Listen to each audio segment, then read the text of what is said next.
السلام عليكم، اهلا بيكم معانا وحلقه جديده من حلقات مطبخ اسماء وسلمى. هعلمكم النهارده ازاي نعمل ممبار بالشكل الجميل الرائع ده.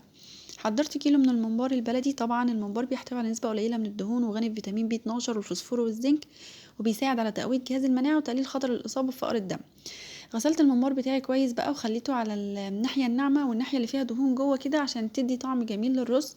حضرت معايا كيلو ونص من الطماطم المبشوره وشبت وكزبره وبقدونس متقطع ورز مصري وبصل متقطع مكعبات وتوم، والتوابل بتاعتي بقى والملح الفلفل الاسمر والكمون والكزبره وشويه قرفه وزنجبيل وشويه شطه صغيرين كده. هبدا بقى احضر الخلطه بتاعتي كده بالشكل دوت. هاخد بقى ده كيلو وربع من الرز مغسول ومتنشف كويس بالشكل دوت. طبعا الرز غني بفيتامين الف وجيم ومضاد الاكسده ومصدر للكربوهيدرات. احط بقى عليه التوابل بتاعتي كلها مع الملح واقلب التوابل دي كويس كده. ضفت بقى معلقه من الكزبره بتدي ريحه جميله جدا للممبار بصراحه، ومعلقه من الكمون، معلقه كده من كل حاجه، ما بحاولش ان انا اكتر التوابل قوي. بالشكل ده هو الممبار زي المحشي بالظبط، بياخد نفس الخلطه بس ولكن انا بعمله ني في ني. ضفت بقى البصل متقطع مكعبات. طبعا البصل دوت بيقوي المناعه جدا، مع الثوم برضو بيقوي المناعه جميل جدا. هبدأ بقى اضيف الشبت والكزبره والبقدونس. الشبت طبعا لعلاج الغازات وانتفاخ البطن، الكزبره بتساعد على محاربه الالتهابات وتعزيز المناعه، والبقدونس مضر للبول ومضر للطمس ومنظف للجسم من السموم. وهبدأ اضيف الطماطم المبشوره بتاعتي، حوالي كيلو ونص من الطماطم المبشوره. طبعا بتحسن الهضم وبتساعد في السيطره على ضغط الدم بالشكل ده كده. وضفت الزيت بقى عشان يبدأ يفلفل الرز كده جوه الممبار. وهضيف بقى الصلصه بتاعتي، معلقتين من الصلصه او كيسين من الصلصه عشان يحمر الخلطة كده، لان الطماطم المبشورة ما بتحمرش قوي زي المسبكة، بس بتبقى جميلة في الطعم بصراحة. ني في ني كده، لما بنعمل ممبار ني في ني بيبقى طعمه جميل قوي ورائع وخفيف على المعدة جدا ومفيد. بالشكل ده كده حضرت الخلطة بتاعتي وهبدأ احشيها بقى بالشكل ده كده. هبدأ امسك الممبارة بصباعين كده، هفتحها بصباعين والصباع التالت يحشي كده بالشكل دوت. طبعا الرز عليه زيت فبيبقى سهل جدا في ان هو ينزل بسهولة. ايوه كده بايديا ببدأ انزله بالشكل دوت. لو الممبار معايا طويل وانا مش مقطعاه برضو بيبقى سهل، ولو قصير بيبقى سهل. الحشو بتاعه ما بيبقاش صعب خالص بالشكل ده كده زي ما وريتكم كده اهوت، سهل خالص كده بالشكل ده. بيتحشي بسهولة بصراحة. وانا بقى بعد ما حشيته ربطته كده بخيط عشان اعمله دوائر صغيرة كده. الحتة دي انا معرفتش اجيبها، الكهرباء قطعت فعملتها بقى في الضلمة، جهزته كده عشان وقت الفيديو. ربطته على حسب الكور اللي انا عايزاها، كور كبيرة كور صغيرة بالشكل دوت. شوفوا ما شاء الله انا حاشية حتة كبيرة على بعضها، ما خدتش مني وقت بصراحة، الموضوع ما خدش ربع ساعة حشو. حضرت بقى ميه بتغلي على النار وهبدأ اضيف لها بقى ورق لورا وقرفة وزنجبيل وشوية فلفل اسمر وقرنفل وحبهان بالشكل ده كده. لازم الميه اللي هنزل فيها الممبار بتاعي لازم تكون بتغلي عشان الممبار يبدأ يقفل من الجنبين. وطبعا الوصفه بتاعت الممبار اللي انا ربطها دي ما بتخليش الممبار يوقع رزايه بصراحه، بيبقى شكله جميل قوي وشيك في العزومات.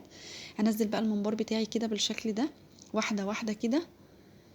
واتحداكي لو عملتي الطريقه ديت ممبار يفرقع او يطق او رز يطلع من الممبار. هنشوف مع بعض دلوقتي. هنزل الممبار بتاعي كده بالشكل ده. طبعا النار فوق الوسط، انا لا عايزاها نار واطيه قوي ولا عاليه قوي عشان الممبار ما يفرقعش. نار فوق الوسط كده بتسوي. طبعا هو ما بياخد تسويه ساعه الا ربع، ساعة الا ربع بياخد تسوية الرز بالظبط، ساعة الا ربع. انا ما بغطيش الحلة، بوارب الحلة كده عشان لو غطيته هيفرقع مني، فبخلي الحلة متواربة كده بالشكل دوت. والنار بخليها ثابتة طول الوقت، نار فوق الوسط كده. دلوقتي الممبار بتاعي بقى عدى عليه ساعة الا ربع، هبدأ املحه بقى في الاخر خالص عشان الممبار ما يطقش. حطيت الملح المناسب وهقلبه حاجة بسيطة خالص.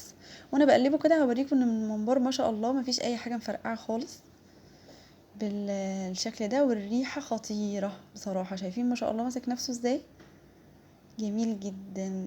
الممبار البلدي جميل وما بيفرقعش. في ممبار بتشتريه متلج لا بيفرقع كله، ما بيبقاش حلو، والكيلو ما بيبقاش مبروك كده زي الممبار اللي بنشتريه بلدي بالشكل ده. هبدأ اطلع الممبار بقى واحدة واحدة كده واوريكم ازاي مفيش حاجة فرقعت خالص، ما شاء الله جميل. ما شاء الله الكيلو عمل كتير خالص بالشكل ده كده. شايفين شكله؟ هطلعه بقى بالمعلقة كده واحدة واحدة.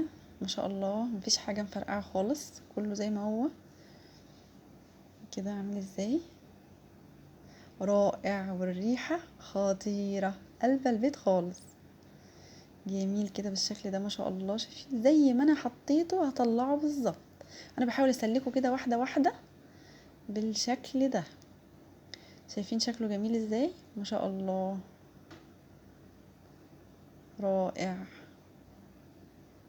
كل واحدة زي ما هي، نفس الكمية اللي انا نزلتها هي نفس الكمية اللي انا بطلعها بالشكل ده كده.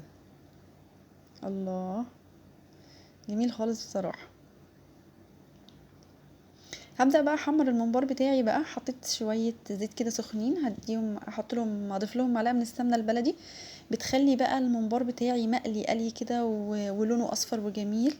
وهبدأ اقليه بقى في الزيت. لو عايزة احمره في الفرن ارش على وشه زيت واحطه في الفرن ماشي مفيش مشكلة، بس انا كنت مستعجلة فقلت اقليه في الزيت.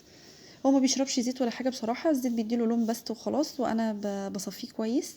شايفين لونه مقلي ازاي؟ معلقه السمنه اللي انا حطيتها على الزيت بتخليه مقلي باللون الجميل الرائع ده، والريحه خرافه ما شاء الله جميله جدا. ده كده شكل الممبار بتاعنا. الله عامل زي الدهب ما شاء الله خطير. اللون عامل ازاي؟ ما شاء الله. هبدأ اطلع بقى الممبار بتاعي كده بالشكل ده. مفيش واحده.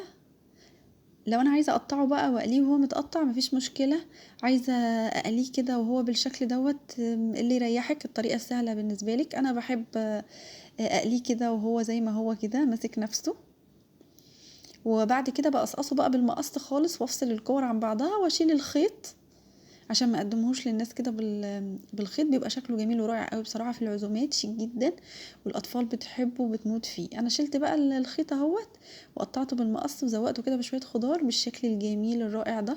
بصراحه طعمه كان خرافه وريحته جميله جدا. معمول ني في ني، الاكل ني في ني بيريح المعده والقولون خالص وبيبقى جميل قوي.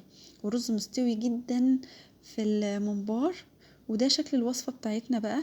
لو عجبتكم ما تنسوش تدعمونا بلايك وشير وسبسكرايب وتفعلوا زر الجرس، ونتقابل على خير في وصفة جديدة مفيدة من وصفات مطبخ أسماء وسلمى.